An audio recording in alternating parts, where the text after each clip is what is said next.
Sir నమస్తే అండి. Sir నిన్న జగన్మోహన్ రెడ్డి గారు ప్రెస్ మీట్ పెట్టడం జరిగింది. ఆయన అరెస్ట్ చేస్తారన్న వార్తలపై ఆయన స్పందించడం జరిగింది. నేను విజయవాడలోనే ఉంటాను, ఎవరు అడ్డుకుంటున్నారు రండి అని చెప్పేసి కూడా అంటున్నమాట. ఎలా చూస్తారు?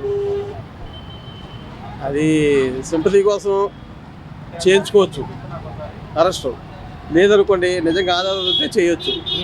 అది నాకు ఈ పోరాటాలు ఏం కొత్త ఏం కాదు అని చెప్పేసి కూడా జగన్మోహన్ కొత్త ఏం కాదు, ఆయనకేం కొత్త కాదు.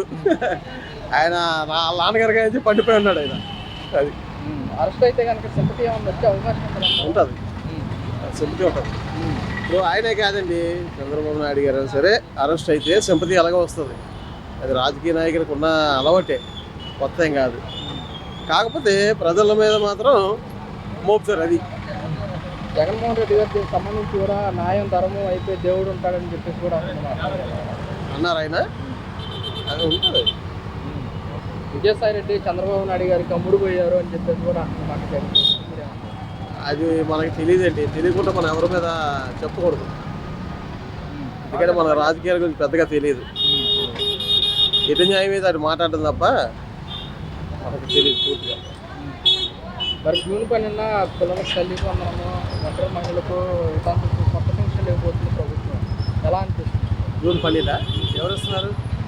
కూటమి ప్రభుత్వం. జగన్ గారా? కూటమి ప్రభుత్వం అండి. కూటమి ప్రభుత్వం ఇదే. ఇదే ఏ మరి ఇచ్చేదాకా నమ్మకాలు లేవండి.